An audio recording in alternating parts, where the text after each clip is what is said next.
Here are the top stories for today, November 6, 2020. President Duterte warns personnel involved in irregularities. Cases have been filed among officials involved in SAP anomalies. Albay Congressman Joey Salceda supports NTF ELCAC's Countryside Development Program. And let us take a look at Sagay City's heritage dish.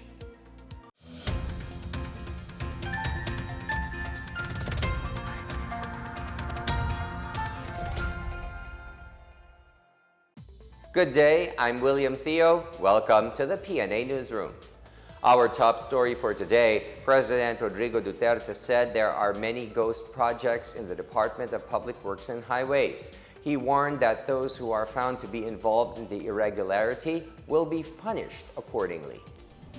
Ang DPWH, ang pinaka-racket dyan is yung ghost project. So walang delivery ghost project. Marami yan. Karamihan yan, it's the regional director. Ipapalabas nila na may project ito, but wala. So the best way is to conduct an audit of those projects to determine if they are ghost projects or not. And I think they are plenty. Karamihan yan yung mga health centers. Wala yan. At tip lang yan. Kung yan ang ginawa ninyo, that's short-changing government. You will go to jail for that. I have 2 years to do it. And about 6 months to file all the charges. DILG Secretary Eduardo Año today assured that investigations are ongoing for those who are involved in the Anomalies on Social Amelioration Program or SAP. Año said a number of local officials are already facing charges. Tuloy-tuloy po yung i-update ko lang po yung mga admin at criminal cases na pinagsasampa natin sa ating mga umabuso sa pag-distribute ng Social Amelioration Program. Sa 781 complainants po, ay meron 1,259 suspects at nakapag-conduct tayo ng 363 investigation. Ang 266 po ay nasa fiscal na, ang 29 ay nasa korte, at nai-refer naman natin po ang iba sa ombudsman. At 183 barangay chairman po ang itong kinasuhan natin. Nakapaglabas ng suspension naman ng ombudsman sa 89 barangay captain. President Duterte lauds the police and military for the country's recognition as one of the safest countries in the world. This as the recent Gallup survey gave the country a law and order index score of 84, making the country among the world's top 50 safest countries. DILG Secretary Eduardo Año said this is proof that the country's fight against criminality and drugs is successful. And I was really surprised. We are on the top 50. And we are lumped with countries that are really ideally peaceful. So if it's a recent Gallup survey, it only shows that, you have to credit the police and the military.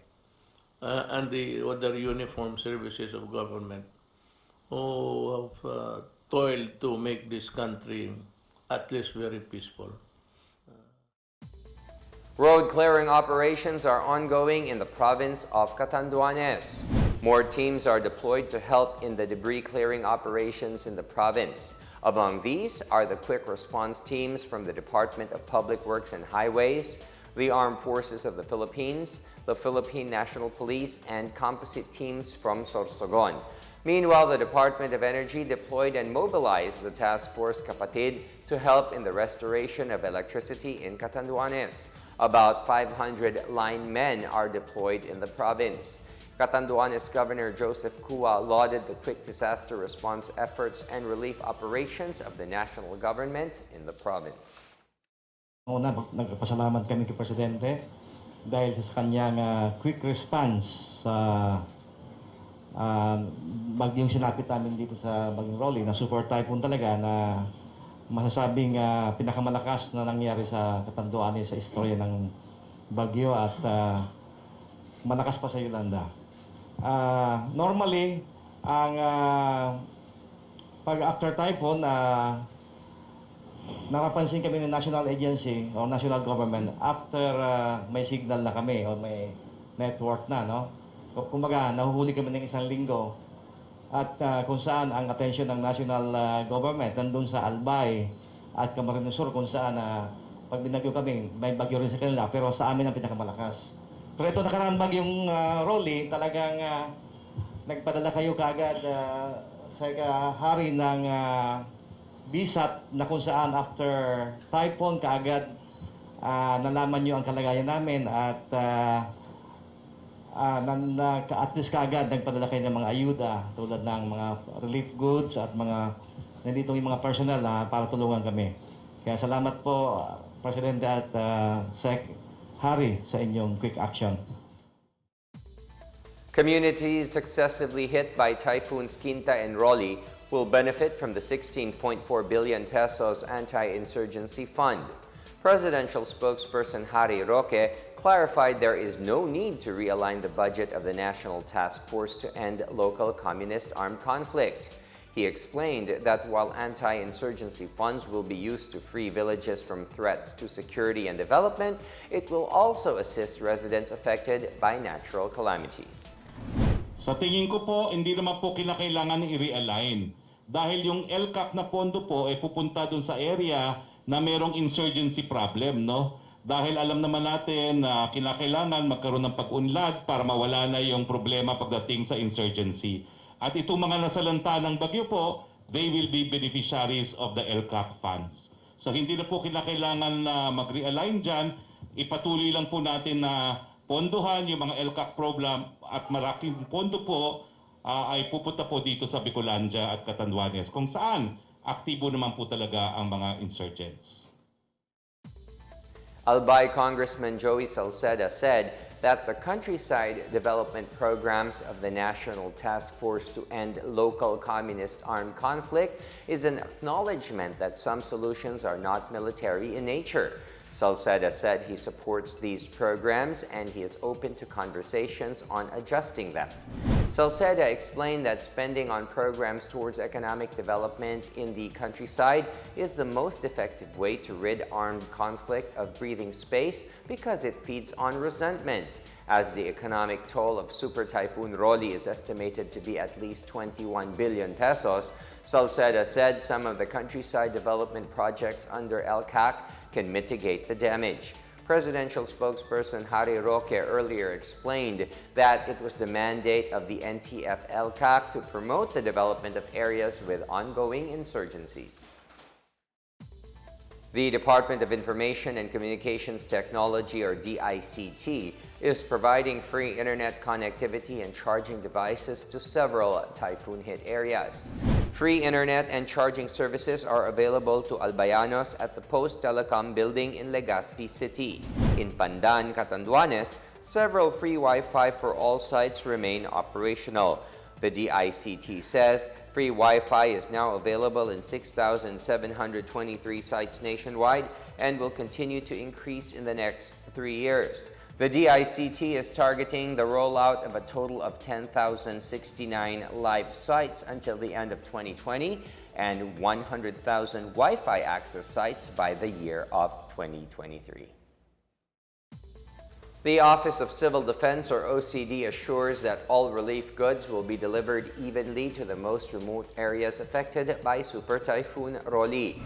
OCD Division Chief for Operations Jasar Adornado said the department will deliver assistance with the Philippine Air Force, the Philippine Coast Guard, and the Philippine Army. They will also work hand-in-hand with the Police Regional Office in Bicol and the provincial government of Catanduanes. They have deployed VSAT teams to connect Catanduanes Governor Joseph Cua and the whole provincial team to the NDRRMC and delivered relief goods for 3,500 families. The OCD conducted aerial drops of relief items in areas unreachable through highways. Ardonado said the OCD Bicol will continue to coordinate with state agencies until Catanduanes and the whole of Bicol recover. Local officials in Albay said quarry operations did not trigger the lahar flow that killed 5 people and submerged houses in a volcanic debris in Ginobatan during the height of Super Typhoon Rolly. According to Albay Public Safety and Emergency Management Office or APSEMO Chief Cedric Daep, the volume of lahar was too big to be affected by the quarry sites. Meanwhile, Albay Governor Al Francis Bichara said stopping quarry operation is not good since they are now in the rehabilitation phase. Bichara said he was able to increase the revenues from quarrying from a measly 10 million pesos to over 200 million pesos per year. Of this amount, 30% goes to the host municipality, another 30% to the province, and the rest, or 40%, goes to the host barangays. However, Bichara heeded the recommendation of the Department of Environment and Natural Resources to stop all quarrying operations. This as the DENR created a task force that would determine if the terms and conditions of the quarry permit were strictly followed. Still to come, President Duterte supports SOGI bill, and NPA is said to be losing stronghold in Samar. More on these when the PNA Newsroom continues.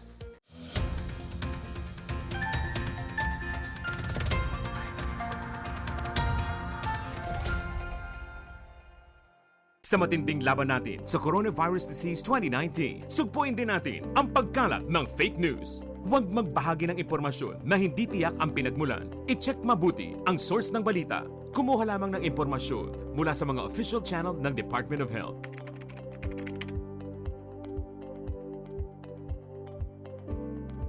Huwag magpadala sa maling balita, basta't sama-sama at laging handa. Kaya natin to. Isang paalala mula sa DOH, PCOO, KBP at ng himpilang ito.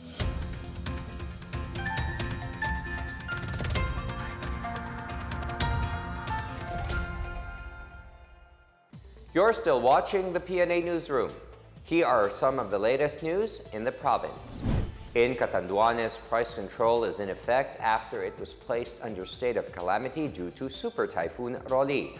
The Department of Trade and Industry ordered all supermarkets, grocery stores, water refilling stations, hardware stores, wet markets, and LPG from increasing the prices of essential goods.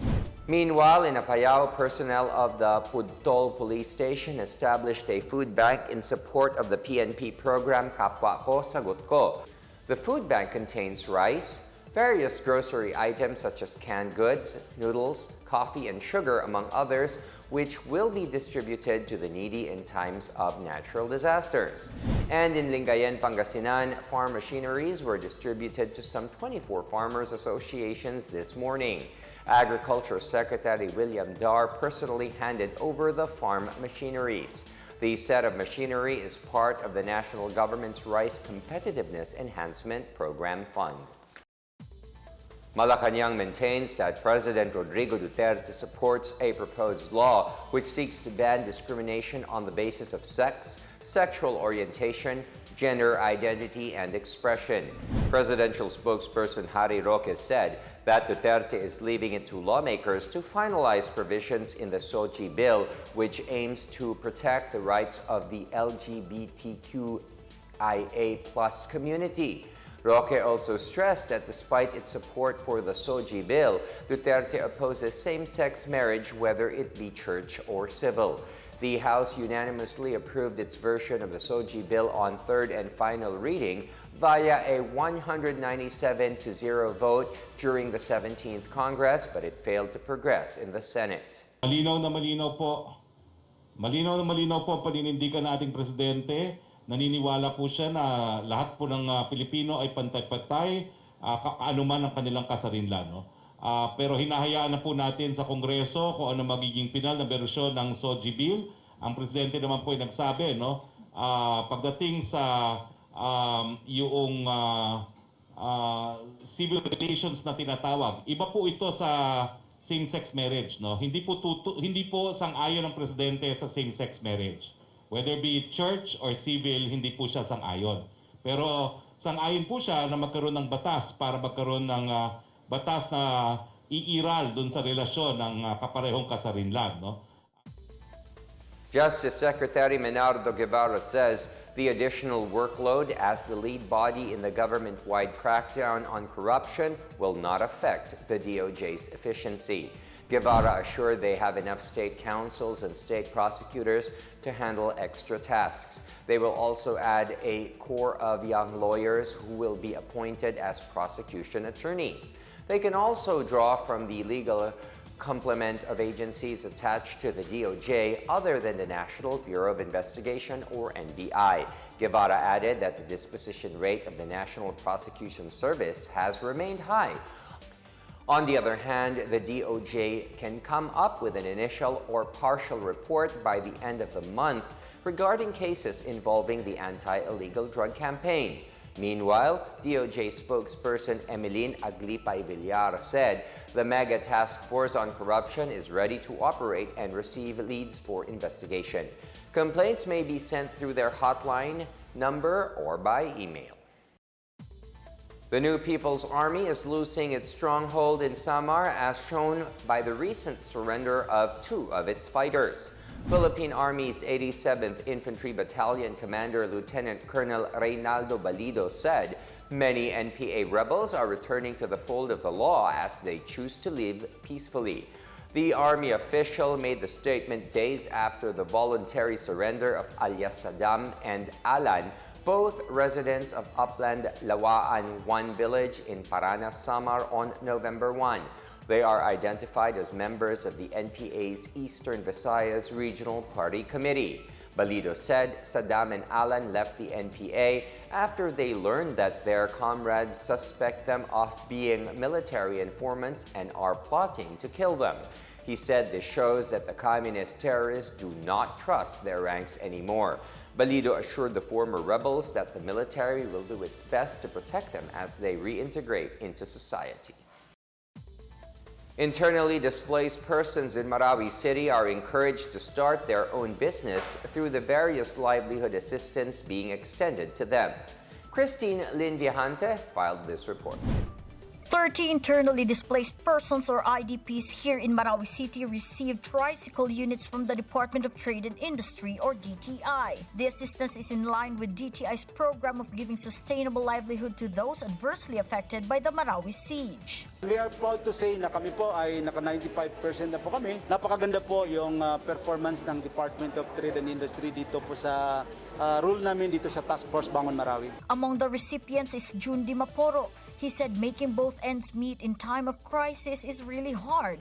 He is thankful for the tricycle unit that he received which he can use to make a living. Maraming salamat po. Walang hanggan ng pagsasalamat po sa DTI po. Meron na po akong masakyan yung pamilya ko po tsaka pangkumpra po ng business ko po. Salamat po sa Task Force Bangon Marawi sa walang sawang pagtulong po sa mga IDPs po. Aside from the tricycle units, 70 DTI-profiled beneficiaries also received 10,000 pesos each from a non-government organization. This cash grant serves as a reward for the beneficiaries' hard work and success in utilizing the livelihood kits they received from the government. For PNA Newsroom, Christine Lynn Viajante of PIA Iligan City Information Center. The Department of Social Welfare and Development in Region 10 has given a 2-day grace period to about 200 internally displaced families in Marawi City to claim their 14,400 peso transitory support package or TFSP. This cash grant is in addition to the previous 73,000 peso worth TFSP and livelihood settlement grant.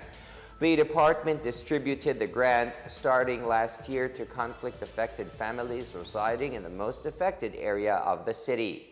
17,905 yung ating target. As of yung last natin na payout, 17,721. Plus, isang special pala na ginagawa natin ngayon is yung endorsement ng Task Force Bangon Marawi na grievances, 34 individuals ito, ay makakatanggap ngayon. Kinaklaro natin na lahat po ng mga magiging unpaid na or unreleased funds ay babalik po yan sa ating Bureau of Treasury, sa government. At wala na po tayong chance o mahirap na po yung chance na makuha natin ngayon ulit. Bangko Sentral ng Pilipinas Governor Benjamin Diokno says the Philippine economy's growth may normalize by 2022. Diokno said the third quarter 2020 growth is expected to be better than the negative 16.5% in the second quarter. He said 2021 will be a recovery year as the economy is expected to bounce back between 6.5 to 7.5%.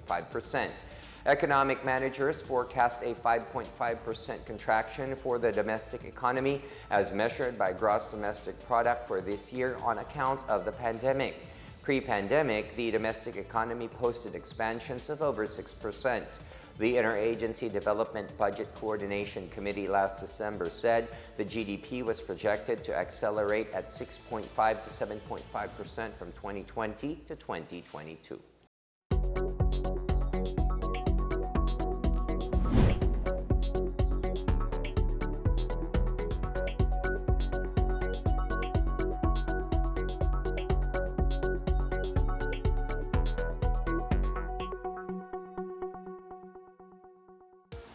Up next, let us take a look at Sagay's heritage dish.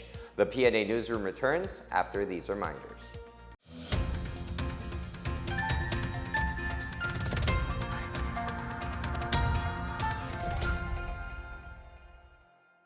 Tandaan ang tamang paraan ng paghuhugas at paglilinis ng kamay upang makaiwas sa iba't ibang karamdaman. Basain ng tubig ang mga kamay at sabunin. Unang sabunin ang mga palad at ang likod ng mga kamay. Kuskusin na maigi ang pagitan ng mga daliri at maging ang mga kuko. Isunod ang pagitan ng mga hinlalaki at kuskusin ng paikot ang mga dulo ng mga daliri sa magkabilang palad. Banlawang mabuti ang mga kamay sa malinis na tubig at patuyuin ang mga kamay gamit ang single-use towel o air dryer. Basta't sama-sama at laging handa, kaya natin to! Isang paalala mula sa DOH, PCOO, KBP at ng himpilang ito.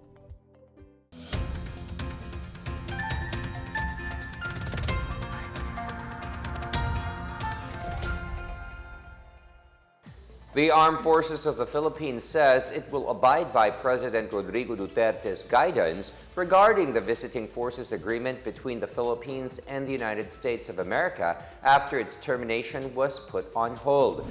AFP spokesperson Marine Major General Edgar Arevalos said that the VFA translates to joint and interoperability training opportunities to benefit both Manila and Washington, D.C.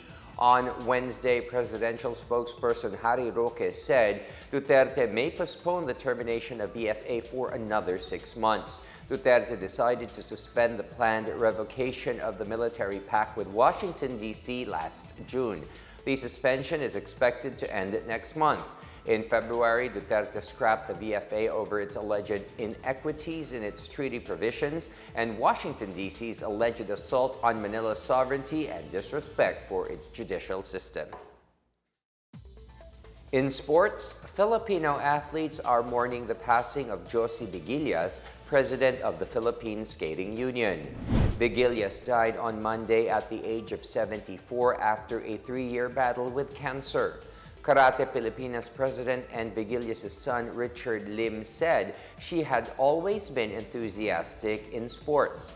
Local sportsmen also said her death left a big void in Philippine sports. Aside from popularizing skating in the country, Vigilias continued the legacy left by her late husband Pocholo in rebuilding the Philippine Karatedo scene.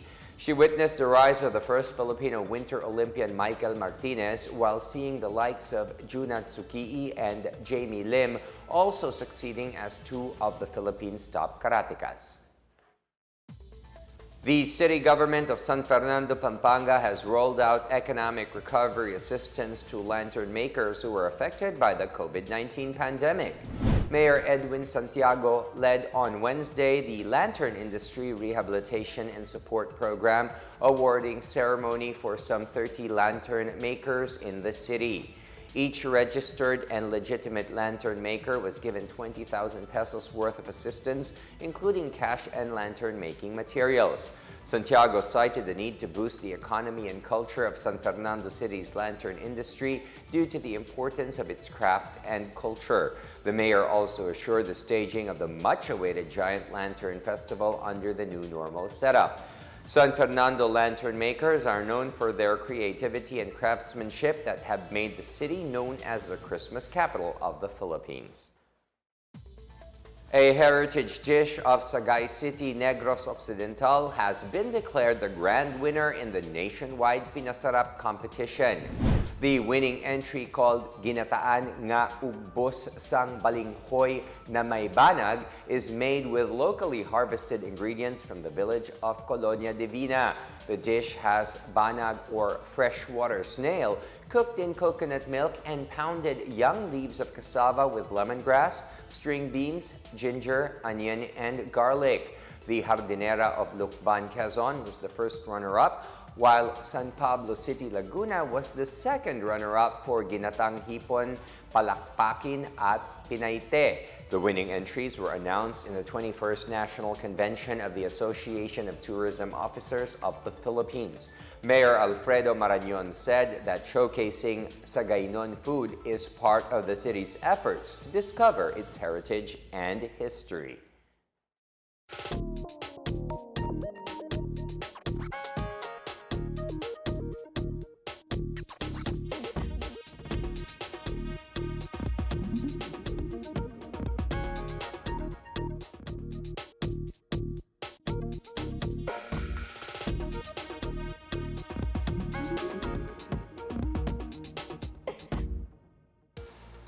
Here's another look at today's biggest stories. President Duterte warns personnel involved in irregularities. Cases have been filed among officials involved in SAP anomalies. Albay Congressman Joey Salceda supports NTF ELCAC's Countryside Development Program. And let us take a look at Sagay City's heritage dish. Thank you for watching another episode of the PNA Newsroom. To check more news content, visit our webpage or head onto the Philippine News Agency's Facebook and Twitter accounts. For more stories about the government and how it serves Filipinos, look for these hashtags in all of our social media platforms and websites. We are shown on the pages of the PCOO and its attached agencies. Also watch us on television on PTV4 and IBC 13. And that's your daily dose of the biggest stories that you need to know. From the PNA Newsroom, I am William Dio. Good day, stay safe, happy weekend to everyone.